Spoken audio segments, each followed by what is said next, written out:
آپ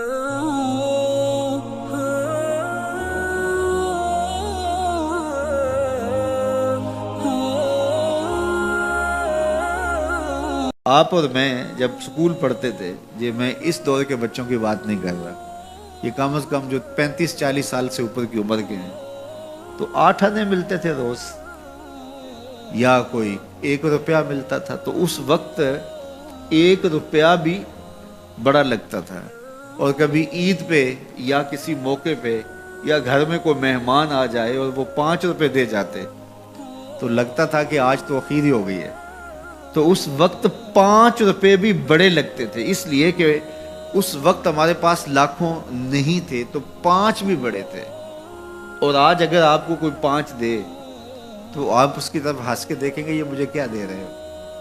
تو جب آپ نے لاکھوں نہیں دیکھے تھے تو 5 بھی بڑے لگتے تھے، اب لاکھوں دیکھ چکے تو وہ 5 کتنے چھوٹے لگتے ہیں۔ تو آج 60 سال بڑے لگتے ہیں، لیکن جب قیامت کا ایک دن 50,000 سال کا دیکھیں گے تو یہ بہت چھوٹا سا دن لگے گا۔ تو حضرت شیخ ختلی بولے الدنیا یومن، دنیا ایک دن ہے، وَلَنَا فِيهَا صَوْمٌ، اور ہم اس کو روزہ رکھ کے گزار رہے ہیں۔ دیکھو جنہوں نے صبح سے لے کر اس وقت تک روزہ رکھا ہے، دن تو ان کا بھی گزر گیا،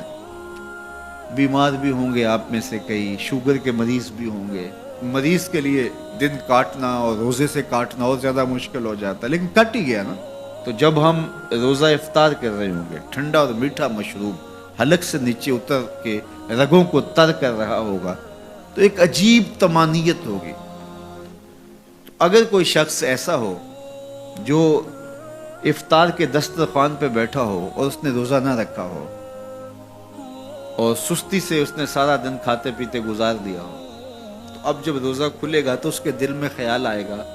یہ ماڑا سا آدمی بھی تو روزہ رکھ کے سارا دن کاٹ ہی گیا ہے، تو اگر میں بھی رکھ دیتا تو یار دن تو میرا بھی گزر ہی جانا تھا۔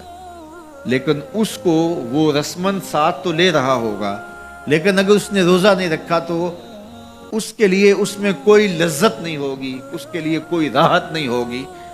وہ سوچے گا کہ یار میں بھی روزہ رکھ کے گزار دیتا تو دن تو گزر ہی جانا تھا، اس کا بھی تو گزر گیا، میرا بھی تو گزر ہی جانا تھا۔ تو جب قیامت کے دن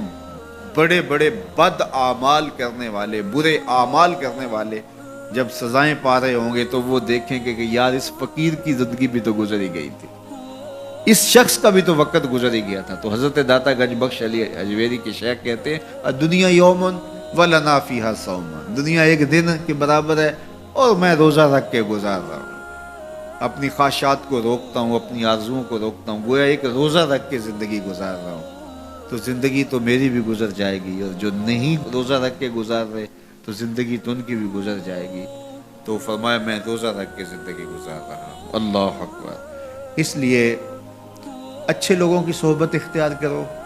نیک لوگوں کے پاس بیٹھا کرو، یہ میری اور آپ کی ضرورت ہے کہ اچھے لوگوں کی صحبت میں جا کے بیٹھیں۔ جب اچھائی کی مجلس میں آپ بیٹھیں گے، میں بیٹھوں گا، تو کوئی خیر کی بات ملے گی جو ہماری آخرت اور دنیا کی بہتری کی ضامن بن جائے گی۔ یا جتنی دیر بیٹھے رہیں گے مجلس میں، کم از کم اتنی دیر تو برائیوں سے، گناہوں سے بچے رہیں گے اور دل میں نور اترتا رہے گا۔ اب کوئی فائدہ ہو نہ ہو تو یہ تھوڑی بات ہے کہ کانوں کو حضور کی احادیث نصیب ہو رہی ہیں، حضور علیہ السلام کے فرامین جو ہے وہ سننے کو نصیب ہو رہے ہیں، تو اس کی برکات اترتی رہیں گی، اور آپ یہاں سے اٹھ کے جائیں گے بھی حدیث رسول کی خوشبو آپ کے ساتھ ساتھ چلے گی۔ تو اسی طرح برے شخص کے پاس بیٹھنے سے یا تو برائی اثر انداز ہوگی، اور اگر نہیں ہے تو پھر نیکی اثر انداز ہوگی۔